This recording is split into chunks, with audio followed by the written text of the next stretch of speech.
इस कार्यक्रम के प्रायोजक हैं छोयांग health care India private limited.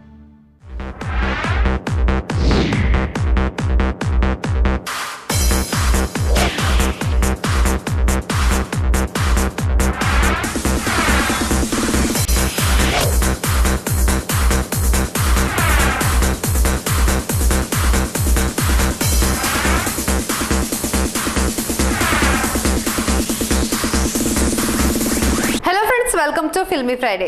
मैं हूं आपके होस्ट एंड दोस्त पायल।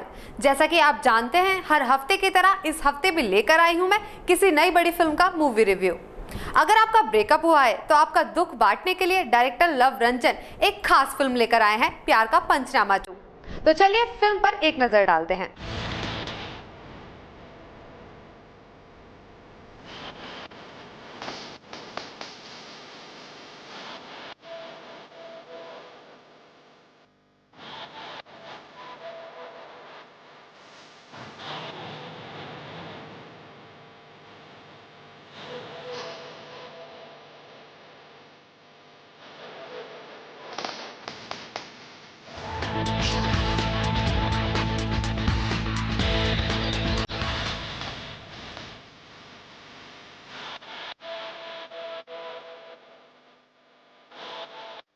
फिल्म पर तो आपने एक नजर डाल ही ली। बाकी की तमाम जानकारियां देने के लिए जुड़ चुके हैं हमारे संवाददाता दीक्षा। दीक्षा, आपका बहुत बहुत स्वागत है हमारे स्पेशल प्रोग्राम में। सबसे पहले दीक्षा, मैं इस फिल्म के बारे में बात करना चाहूंगी। प्यार का पंचनामा 2 इसका पहला पार्ट था, प्यार का पंचनामा, जो दर्शकों के बीच पहले ही खास पहचान बना चुका था। वहीं अब इसका दूसरा वर्जन आया है, प्यार का पंचनामा 2। तो क्या कहेंगे आप इस फिल्म के बारे में? पहली फिल्म के मुकाबले ये फिल्म कितनी अलग है? बहुत बहुत शुक्रिया पायल जी, आपने बात की प्यार का पंचनामा 2 की और इसकी कहानी की। तो बिल्कुल आपने बहुत सही कहा कि कहीं ना कहीं अब इसे प्यार का पंचनामा 1 से कंपेयर जरूर किया जा रहा है, और करना जायज भी है, क्योंकि डायरेक्टर लव रंजन ने इसकी जो स्टोरी है वो वहीं से आगे बढ़ाई है। दरअसल प्यार का पंचनामा 1 में भी जैसे दिखाया गया था कि 3 दोस्त हैं, उनकी 3 गर्लफ्रेंड्स उनकी लाइफ में एंट्री लेती हैं और चीजें आगे बढ़ती है, और ये रिलेशनशिप कहीं ना कहीं क्रिटिकल होता जाता है, कई दिक्कतें आती हैं प्यार मोहब्बत के बाद। वही सब चीजें प्यार का पंचनामा 2 में दिखाई गई हैं। लेकिन हाँ, खासियत आप ये देख सकते हैं कि प्यार का पंचनामा 2 में आपको तरह तरह के ट्विस्ट देखने को मिलेंगे। मैं ये कहूँ कि प्यार का पंचनामा 1 में जिस तरह की गुदगुदाने वाले डायलॉग्स थे, वो प्यार का पंचनामा 2 में दुगने हो जाएंगे, तो इसमें कुछ गलत नहीं है। दरअसल बिल्कुल लव रंजन ने पूरी कोशिश की है कि दर्शकों के जो ठहाके हैं उनसे पूरा थिएटर गूंज उठे, और वो चीजें उनके काम में है, उनकी काबिलियत जो मैं कहूँ वो नजर भी आ रही है। लगातार पूरी फिल्म में एक के बाद एक जबरदस्त डायलॉग्स हैं जो कहीं ना कहीं आपको अपनी रियल लाइफ से या अपनी सच की लाइफ से जिसमें आप जी रहे हैं उससे कनेक्ट भी करेंगे। इस स्टोरी में ये खास बात है कि जो असल में होता है या जिस तरह की दिक्कतें असल में आती हैं उन्हें दर्शाया गया है। एक गर्लफ्रेंड बॉयफ्रेंड का रिश्ता जहां से शुरू होता है, या इसमें 3 दोस्तों को दरअसल इसलिए दर्शाया गया है क्योंकि किसी की भी कहानी एक जैसी नहीं होती। वही इस फिल्म ने दिखाया है कि 3 अलग अलग दोस्त, 3 अलग अलग कहानियां, 3 अलग अलग पड़ाव, लेकिन जो दिक्कतें हैं वो कहीं ना कहीं सेम आती हैं, किसी की किसी बात पे, किसी की किसी बात पे, लेकिन एक जो मेन थीम है वो है रिलेशनशिप का। वही कहीं ना कहीं लव रंजन ने पेश करने की कोशिश की है और बहुत खूब पेश भी किया है, क्योंकि दिक्कतों को अगर दर्शाने की बात कहूँ वो भी रिलेशनशिप के जरिए, तो लव रंजन के अलावा शायद ही कोई हो जो इतनी खूबसूरती दिखा पाए, वो भी इस तरह के चटपटे रिश्तों में। और इसके साथ साथ एक बात और जोड़ूंगी कि दर्शक हमेशा चाहते हैं कोई ऐसी फिल्म आए जो कि मूड फ्रेश कर दे, या जो कि एकदम फ्रेश युवाओं को आकर्षित करे, युवाओं के लिए स्पेशली बनी हो। तो ये फिल्म बिल्कुल आपका मूड फ्रेश कर देगी। और बिल्कुल सही कहा था पायल जी आपने कि अगर किसी का ब्रेकअप हुआ है या किसी ने हाल फिलहाल में कोई धोखा खाया है, तो वो तो प्लीज इस फिल्म को जाके एक बार जरूर देखें, क्योंकि आपको कहीं ना कहीं अपनी स्टोरी की झलक इस फिल्म में जरूर नजर आएगी। और चीजें जो रिलेशनशिप में होती हैं, जो रिश्तों को तोड़ती हैं, जो रिश्तों को बनाती भी हैं, वो सब आपको इस स्टोरी के जरिए जरूर समझ आएगा। बिल्कुल दीक्षा, आपने सही कहा कि ये फिल्म कहीं ना कहीं युवाओं को अपनी ओर आकर्षित करती नजर आ रही है, क्योंकि इस फिल्म के ट्रेलर को देख के पता ही लग गया था ये फिल्म कहीं ना कहीं युवा वर्ग के लिए ही बनी है। खैर, ये तो रही फिल्म की कहानी की बात। अब आगे बात करते हैं फिल्म में कलाकारों के अभिनय की, क्योंकि देखा जाए तो इस फिल्म में कई नए चेहरे भी हैं और इस फिल्म में कई पुराने चेहरे भी हैं। तो क्या कहेंगे आप कलाकारों के अभिनय के बारे में? पायल जी, आपने बात की कलाकारों की, तो मुझे इनके जो नाम है वो काफी दिलचस्प लगे। गोगो, चौको, ठाकुर, चीकू, सुप्रिया, कुसुम, छहों नाम जो हैं वो अपने आप में यूनिक हैं और कहीं ना कहीं गुदगुदाने का काम तो ये नाम भी कर रहे हैं। कलाकारों की बिल्कुल मैं अभिनय की बात सबसे पहले करना चाहूँगी, लेकिन क्योंकि इस फिल्म के लिए ज़रूरी था वो अभिनय जो इन लोगों ने किया है। फिल्म की कहानी के बारे में जैसा कि मैंने पहले ही कहा कि कहीं ना कहीं पुराने ढर्रे को ही आगे बढ़ाया गया। हाँ, स्क्रिप्टिंग बहुत खूब की गई, डायलॉग्स बहुत अच्छे लाए गए, लेकिन कहीं ना कहीं डायरेक्टर लव रंजन जो चाहते थे उसे जो पेश करना था वो उन्होंने बहुत खूब किया।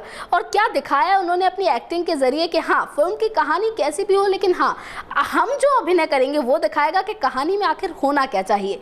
वही चीज़ें इन कलाकारों ने दिखाई, बोली। और जो लंबी स्क्रिप्ट का कॉन्सेप्ट हमने प्यार का पंचनामा 1 में देखा था, जैसे कि मैं आपको बता दूं कि प्यार का पंचनामा 1 में भी कुछ ऐसी स्क्रिप्ट थी जो लगातार थी, कंटिन्यू थी। और हाँ, सबसे बड़ा गुदगुदाने का काम भी उन्होंने ही किया था, उसी को इस फिल्म में भी कंटिन्यू किया जाता है। क्योंकि कहीं ना कहीं हम सुनते हैं कि आइकॉनिक चीज़ें होती हैं फिल्मों की, वो आइकॉनिक चीज़ें अगर फिल्मों के साथ रहें तो नाम बढ़ता चला जाता है। वही प्यार का पंचनामा 2 में भी आपको देखने को मिलेगा। कंटिन्यू स्पीच आप इसमें भी सुनेंगे, वो भी ऐसी स्पीच जो आपको हंसने पर मजबूर करेगी लगातार। आप जितनी बार याद करेंगे उतनी बार हंसेंगे, जैसा कि प्यार का पंचनामा 1 में भी था। मैं डायरेक्टर लव रंजन का जिक्र करे बिना खुद को रोक नहीं पा रही हूँ, क्योंकि उन्होंने जो कोशिशें की हैं अपनी स्क्रिप्टिंग के जरिए, डायरेक्टर ने एक काम जो अपना दिखाया, क्योंकि डायरेक्टर का काम होता है हर एरिया से बेस्ट देना, वो उन्होंने पूरी कोशिश की, दर्शाया, दिखाया, कलाकारों से करवाया, ये भी कहूँगी, क्योंकि नए चेहरों के लिए आसान नहीं होता अपनी एक्टिंग में 100% देना। लेकिन अगर आपका डायरेक्टर अच्छा हो, वो आपसे पूरी मेहनत करवाए, जो वो चाहता है वो निकलवाए, तो वो चीज़ें कहीं ना कहीं सिद्ध होती हैं, अभिनय होता है और वो दिखता भी है पर्दे पर, जो कि इस फिल्म ने दिखाया है। बिल्कुल दीक्षा, आपने फिल्म में कलाकारों के अभिनय के बारे में तो काफी कुछ बताया हमारे दर्शकों को, और आपने जिस तरह से बताया इस फिल्म में कलाकारों के नाम के बारे में, कहीं ना कहीं ये जो नाम है कलाकारों के, वो दर्शकों को गुदगुदाने पर, हंसने पे मजबूर ही कर देंगे। खैर, अब आगे बढ़ते हैं और बात करते हैं म्यूजिक की। जो एक म्यूजिक एक ऐसी चीज है जो कहीं ना कहीं दर्शकों को फिल्म से बांधे रखती है। अगर बात करें म्यूजिक की, तो क्या कहेंगे आप म्यूजिक के बारे में?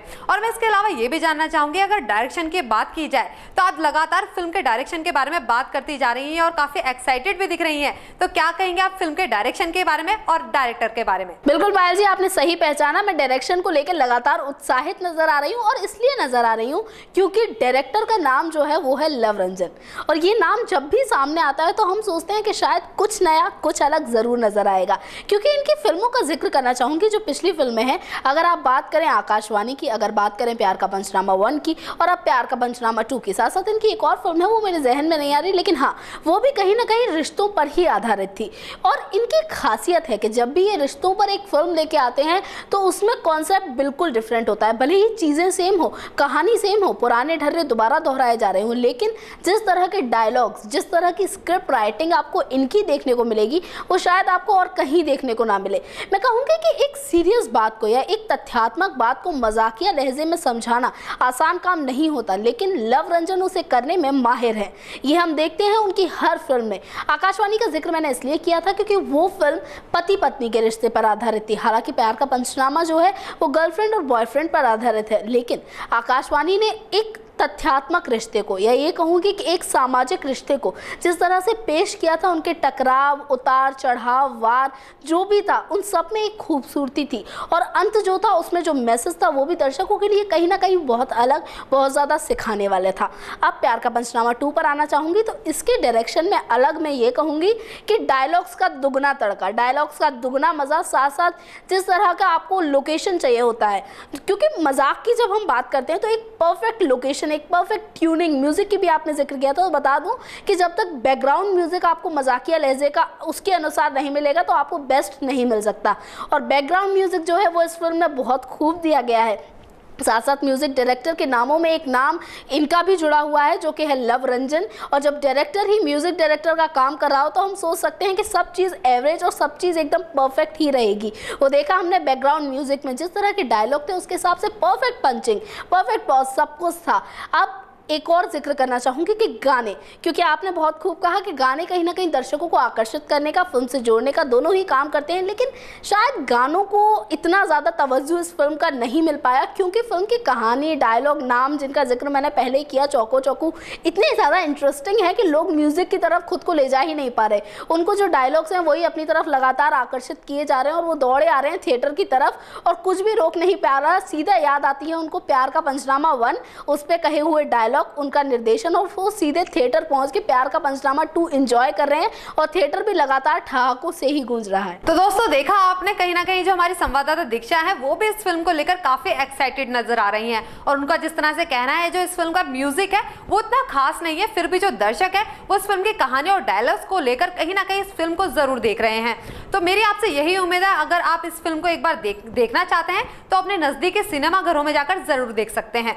तो ये था हमारा इस हफ्ते का फिल्मी फ्राइडे। नेक्स्ट वीक फिर मिलेंगे आपसे किसी नई बड़ी फिल्म के साथ। अगर आपको हमारा ये प्रोग्राम पसंद आया हो तो हमारे चैनल को जरूर सब्सक्राइब करें। तब तक के लिए गुड बाय। इस कार्यक्रम के प्रायोजक है छयान health care India private limited.